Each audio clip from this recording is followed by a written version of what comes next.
հատվածներում զեկույցը ներկայացնելու համար։ Համեցեք։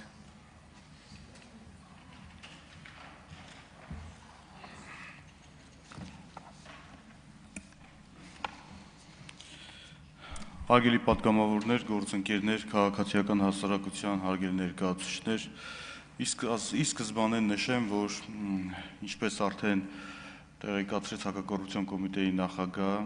մարտի 1-ի վերաբերյալ քրեական վարույթը քննչական կոմիտեի վարույթում չի գտնվում եւ չի քննվել եւ ներկայումս էլ չի քննվում, հետեւաբար այս առումով ձեր հարցերը կառուցելիս կխնդրեմ գործի առանձին փաստական տվյալների հետ կապված հարցադրումներ չուղղել, որովհետեւ ըստ էության վարույթն իրականացնող մարմինը, նորից եմ նշում, Հակակոռուպցիոն կոմիտեն է, բայց այնուամենայնիվ տեղեկացնեմ, որ այս տարվա մեջ գլխավոր դատախազի հանձնարարությամբ նաև քննչական խումբ կազմվեց երկու քննչական մարմինների հետ համատեղ, ըստ էության նաև քննչական խմբում ներկայումս ընդգրկված են նաև քննչական կոմիտեի քննիչները, ովքեր որ որոշակի դրվագներով նաև ակտիվ նախաքննություն են իրականացրել, եթե ձեզ հետաքրքիր է այդ մասով ես որոշակի հարցերի կպատասխանեմ։ Խոսելով սույն թվականի սեպտեմբերի 18-ին Մարդու իրավունքների Եվրոպական դատարանի կողմից հրապարակված Ֆարմանյան եւ այլ ընդդեմ Հայաստանի վճռի մասին, նախ պետք է նշեմ, որ կոնվենցիոն որոշ հասկացությունների մեկնաբանության արդյունքում դատարանը արդեն տեղյակ է արձանագրել է Մարդու իրավունքների Եվրոպական կոնվենցիայի երկրորդ հոդվածի մասնավորապես դրա երկրորդ պարբերություն ներկայացված ուժի կիրառման բացարձակ անհրաժեշտության չափանիշի խախտման, ինչպես նաև նույն հոդվածի ներքո պետության վրա դրված արդյունավետ եւ անհապաղ քննություն իրականացնելու պարտականությունները չկատարելու հանգամանքը։ Ուժի կիրառման բացարձակ անհրաժեշտության անդրադառնալով դատարանը վերահաստատել է կոնվենցիայի երկրորդ հոդվածով երաշխավորված կյանքի իրավունքը, կապելով այն պետության իր իրավասության ներքո գտնվող յուրաքանչյուր անձի կոնվենցիայով սահմանված իրավունքներն ու ազատությունները ապահովելու պոզիտիվ պարտավորության հետ։ Անարդյունավետ քննության շրջանակներում դատարանն արձանագրել է, որ որպեսզի քննությունը համարվի արդյունավետ, այն նախ եւ առաջ պետք է լինի համարժեք, նպատակամղված լինի փաստերի պարզմանը եւ պատասխանի այն հարցին, թե արդյոք տվյալ իրավիճակում ուժի կիրառումը եղել է արդարացված, թե ոչ, ինչպես նաեւ նույնականացնի եւ պատժի մեղավորներին։ Դատարանն անդրադարձել է նաեւ քննությունն անկախ անձանց կողմից չիրականացնելու, տևական լինելու, վարույթի նյութերը զոհերի հարազատներին հասանելի չդարձնելու, վերջիններից 3-4 ամիս անց իրավահաջորդ ճանաչելու հանգամանքին,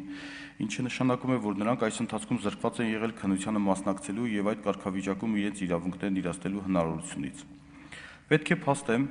որ 2021 թվականի հունիսի 30-ին ընդունված եւ 2022 թվականի հուլիսի 1-ին ուժի մեջ մտած քրեատատավարական օրենսգիրքը, որը խարսխված է միջազգային լավագույն փորձի ուսումնասիրության վրա, էապես բարձրացրել է ենթադրյալ հանցանքների քննության ընթացակարգի որակը, ապահովելով քրեական վարույթի իրականացման առավել արդյունավետ կարգի կիրառումը, միաժամանակ զուգորդելով այն անձի իրավունքների եւ ազատությունների ուժեղացված պաշտպանության հետ։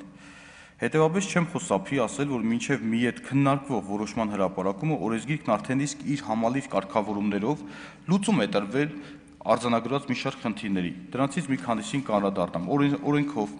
Օրինակ, օրենսգրքով տուժողի հասկացությունն էապես փոխվել է, ազդելով նրա կարգավիճակի բովանդակության վրա, օրենսգիրքը նախկին իրավակարգավորման նմանությամբ հնարավոր է համարում, որ մահացած տուժողի իրավունքներն ու պարտականություններն անցնեն մեկ այլ անձի, սակայն ի տարբերություն նախկին օրենսգրքի այդ անձը ճանաչվում է հենց տուժող, այլ ոչ թե տուժողի իրավահաջորդ, քանի որ օրենսգիրքը վարույթային հարաբերություններում իրավահաջորդության գաղափարը չի ընդունում։ Այս իրավակարգավորման հիմնական առանձնահատկություններից մեկն էլ այն է, որ նշված ձևաչափով տուժող ճանաչվելուց մեկից ավելի հավակնորդների առկայության դեպքում ընտրվում է ոչ թե դատախազի կամ դատարանի որոշած անձը, այլ այն մերձավոր ազգականը, որի թեկնածությունն իր համաձայնությունն առկայության դեպքում պաշտպանում են մյուսները։ Օրենսգիրքը սահմանում է, որ մահացած տուժող կամ տուժողի ճանաչվելու ենթակա անձի փոխարեն տուժող ճանաչվում է նրա մերձավոր ազգականներից որպես կանոն միայն մեկը, ինչից հետևում է,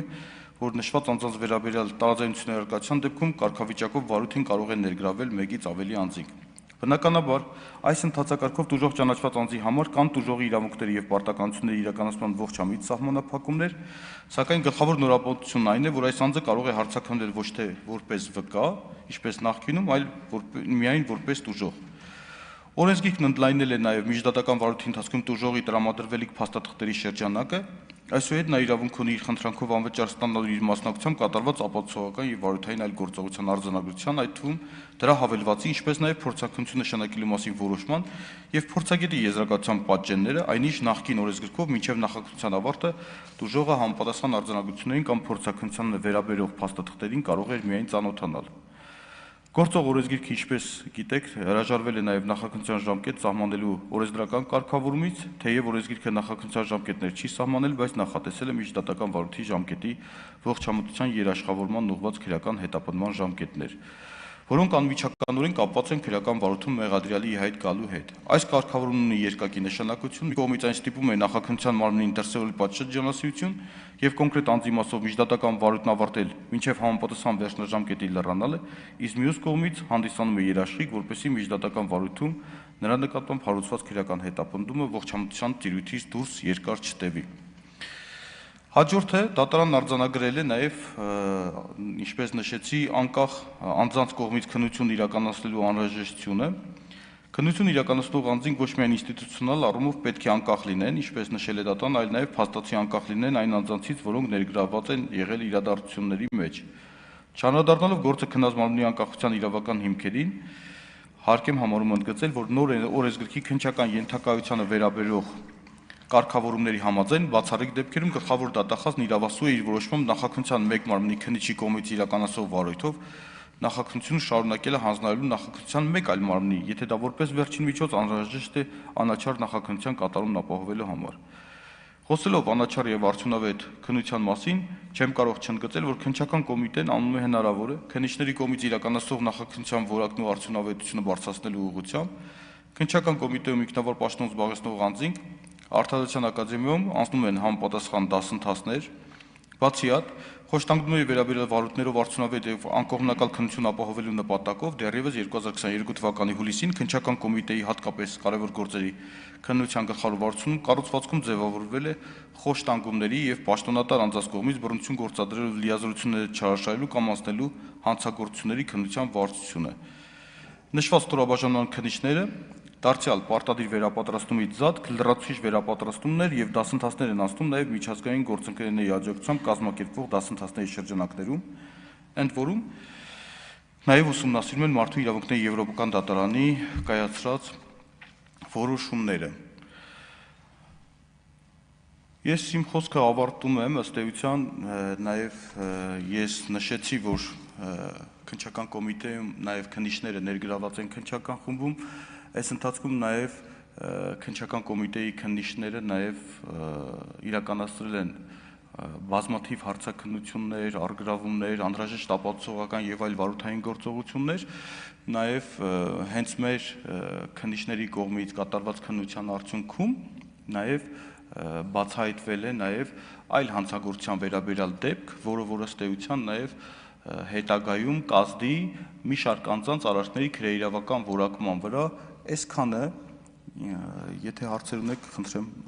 հարցերին պատասխանեմ։ Ես ավարտեցի։ Շնորհակալություն, պարոն Պողոսյան, կան հարցեր։